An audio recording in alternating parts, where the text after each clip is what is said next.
When we consider stakeholders, we need to be thinking about both our internal and external stakeholders.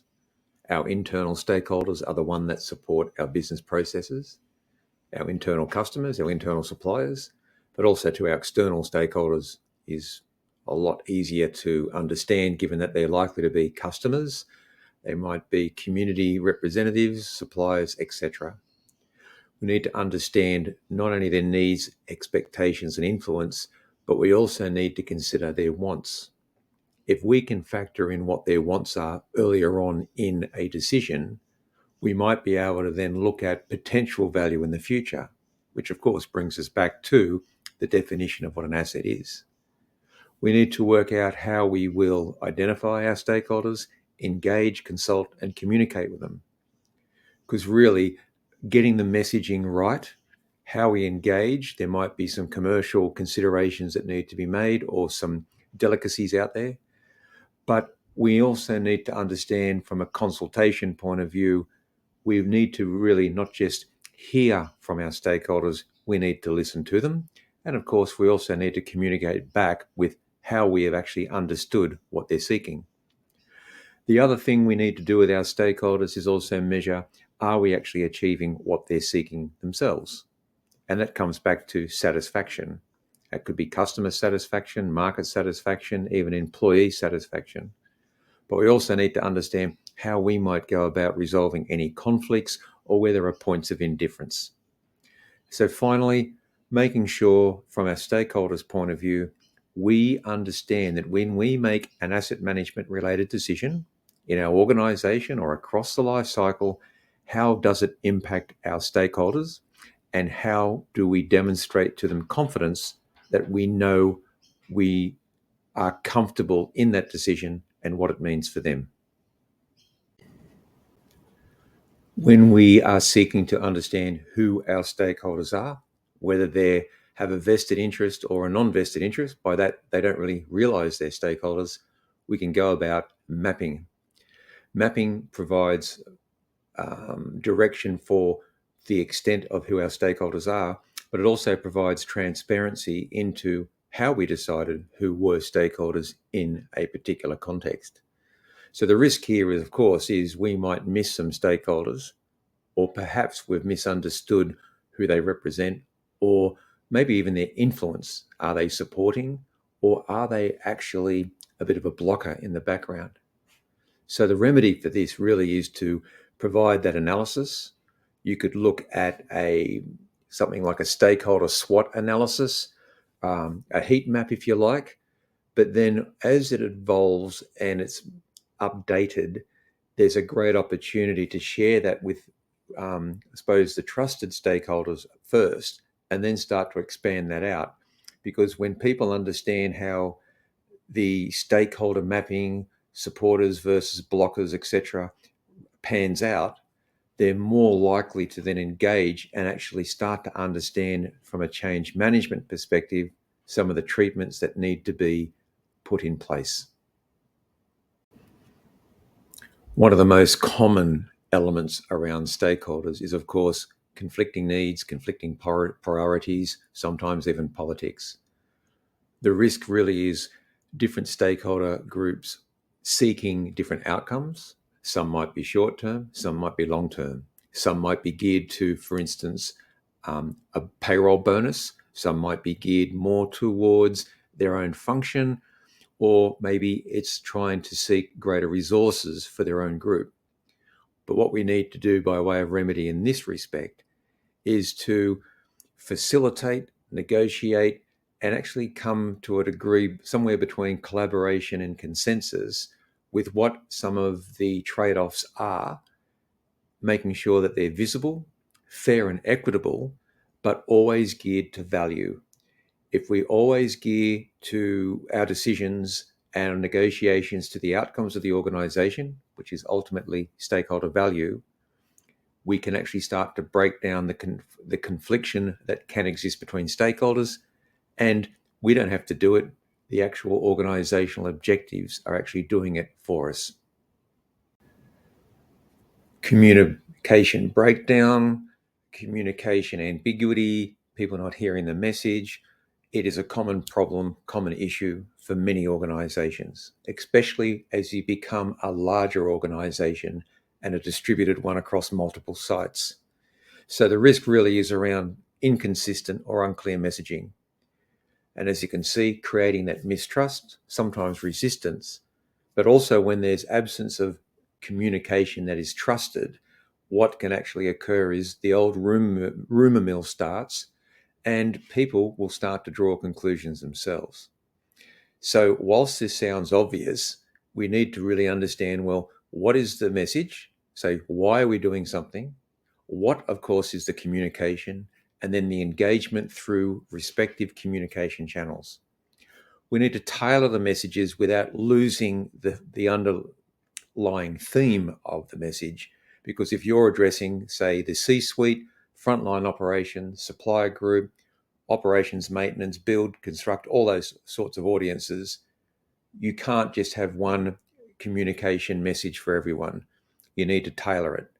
But again, communication breakdown can really be resolved with making sure you have that feedback loop and asking people to play back what you believe they just heard in the context of the decisions that need to be made.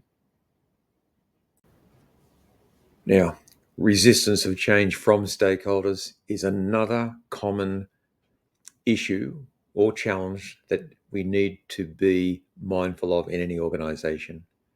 There's an old saying, people don't so much fear change, but they don't like to be changed themselves. So a lot of that can actually be navigated and addressed when we look at the risk here. Stakeholders resist new asset management practices because they may see that as a personal threat to their role, maybe their remuneration, and it could be anything from automation to introduction of technology or the splitting of a role. They may be losing their influence or their sense of importance, their sense of control, or very much they might feel like they're losing benefit, maybe not for themselves personally, but maybe for their team, maybe for a workflow in which they operate within. So again, the remedy around this issue is to engage stakeholders early, always going back to the why. Why are we doing this? Why it's important to the organization, why it's important to the service or product, and therefore why it's important that the particular role or stakeholder actively participates in the opportunity, as well as being accommodating to maybe change the way they're currently thinking. Because I'll go back to what I said before, people don't fear the change itself. They do fear if people are trying to change them. Now, this topic is sometimes implicit, assumed. Sometimes people feel awkward about discussing it. But the different cultural and social dimensions within any organization, the subcultures, the different cultures between functions along the life cycle, etc., are real. And whether they're cultural, religious, country of origin, languages, or it's different values that people have, it can lead to maybe discomfort, sometimes conflict between stakeholders, but also to conflict between the different functions of an organization. If we look at asset management being the coordinated activity of an organization to realize value, well, if we don't understand the makeup of our stakeholder groups, we're not really setting ourselves up for success and that coordination. So we need to have, whether it's a conversation or a bit of light training with individuals, teams around cultural awareness and making sure we look at inclusivity into everything we do, engagement, because what I've found over my years of experience is sometimes the quietest person has got such a high degree of wisdom, but don't often have the courage to speak up. And that can also apply to people from those different cultural backgrounds. So again, being aware of the subcultures of an organization, those different social dimensions will help make you a better change manager. An issue that I often see and sense, especially being previously a divisional change manager and improvement manager in a large organization, is nothing upsets and gets people offside more than when they put an idea up or they put a suggestion forward and it feels like it's been ignored. It feels like we're only, as the risks suggest here, we're only treating this as a tick box exercise in which the idea will never truly be entertained. We need, in the back of plan, do, check and act, we've heard of that before, create a feedback mechanism. It could be a survey, it could be a forum review as listed here. But what we need to be able to do is demonstrate that when we receive an idea or feedback, what have we done with it? Have we taken it on board and we're going to do something with it? Maybe we're going to defer action to a later point in time, or maybe we decide, no, we're not going to do anything with that idea. It is so important from a leadership perspective that irrespective of the three outcomes of that feedback, people actually have and can close it out in their mind that they have been heard. Again, nothing worse than feeling like feedback is a one-way trip. It should not be, and this is a key part of leadership. Okay, from an ISO 55001 perspective, there are three key areas of the standard in which this aligns to. The first one, 4.2, understanding the needs and expectations of stakeholders. It goes without saying, but the key word there is expectations. I come back to that earlier statement, need to understand what are the wants of our stakeholders. The second key alignment back to the standard, 5.2, the asset management policy. It's one thing to have the policy sitting on the wall somewhere, but I would advise people understand what their policy is actually speaking in the language of their organisation, because it's a key way to convey the value that your organisation is trying to put forward to stakeholders through those services and products. And then the third key alignment area is definitely 8.1, operational planning and control, including lifecycle management. So 8.1 considers not just going down through the organisation with organisational objectives, strategic asset management plan and AM objectives, and also the AMP down through vertically.